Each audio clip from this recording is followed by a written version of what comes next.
Hi friends, this is Manmeet here. We all go to the gym. We go for that cycling. We do those morning exercises. We go for those jogs in the evening or the morning. Why are we all doing this? Well, I believe the motto remains the same. It's for our physical fitness. We want to remain fit physically. But has any one of us actually thought, what will it take for us to be mentally fit? To be a good salesperson, remember, you need to be mentally fit and strong.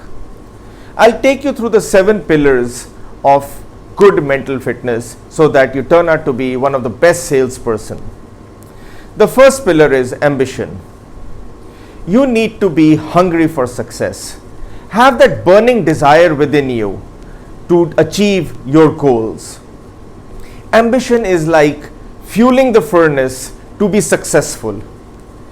Anything which is less than 100% commitment, you are achieving nothing but mediocrity. So remember, you need to have is an ambition, a burning desire to be successful. The second pillar is being courageous. You all might think that why does sales require courage? Well, the fear of failure is your biggest obstacle to success. It's something like pulling your handbrake on your potential. We all have a potential, but the fear pulls us back. There is an underlying fear of rejection also, which many of us would not realize. So what is this fear of rejection? It is something like that you fear that your product might not be accepted.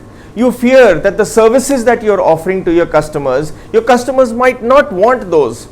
But friends, please remember, this rejection is not your personal rejection.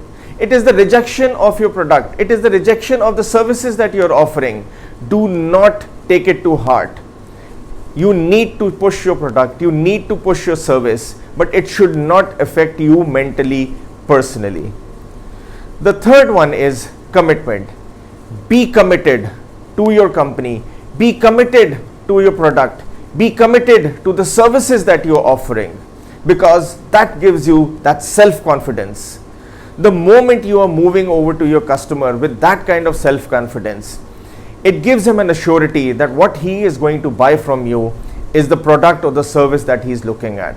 If you're not confident, believe you me, the customer is able to check that out, and that's where it snaps off.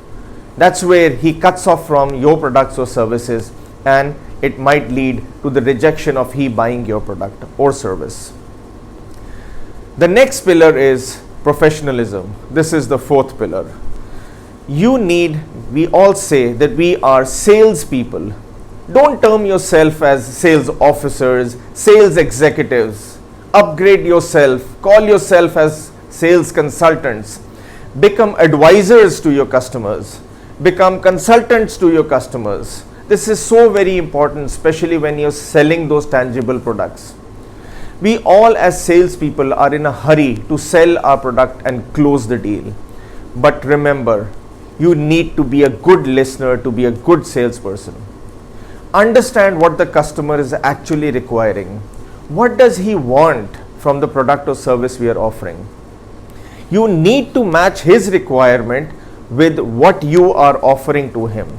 Because if you're not able to do that, that product or service does not make any sense for him to buy from you. So why should he buy from you? Moving over, you need to be responsible also. So what do I mean by responsibility? Responsibility means that be your owner of your product, of the company that you are. Be the company that you are. And there is only one employee in that company, and that is you yourself. Be an owner and sell to the customer. You need to sell yourself first. You need to convince the customer that you as a sales consultant or as a sales advisor, you are giving him the right piece of advice. You are understanding his needs. You are understanding his requirements. And then that is how you are matching your product to what he requires. The sixth pillar, which is a very important pillar, is your thoroughness and preparedness before you're going to meet the customer. The customer might be an individual customer. The customer could be a corporate house. In either cases, you need to be very well prepared. If you're going to a retail customer, ensure that you're carrying your brochures, your product details, your price lists. When we started off our careers as sales consultants, we used to have those kits. But now you have got things like your iPads and the mobile phones, which are smartphones, which you need to carry so that you can show what you have to offer to the customer. In case you're visiting corporate houses, please ensure that you're doing is the right study for that house. You need to understand what is the business of that corporate. Why have they called you over to buy your product? How does your product or your service fit into their requirement? Once you're sitting in front of the purchase person or the decision maker in that corporate house, and you start speaking to him about his company, his products, he really feels good and confident that he's speaking to the right person, and this is the person whom he needs to take the products from. It breaks the ice there and there itself. The seventh, the last but not the least pillar of mental fitness for sales is keep that learning graph up. Always be open to learning. Over the years, over the months that we have been selling, we start feeling that we know everything. But remember one thing, that there is no end to learning. You need to keep on learning, keep on upgrading yourself about your products, keep on upgrading about what the competition is up to, which new launches or services are coming in the same field that you are operating upon. Because when a customer calls you over, believe you me, he is doing his homework before calling you. And it should not so happen that he puts up a question and you're clean bowled. Friends, these are the 7 pillars of mental fitness for sales. I hope this short video helps you to better your sales. In case there is any one of you who wants to connect to me personally one-on-one, please give a call on this number that is showing on the screen. Thank you and good day.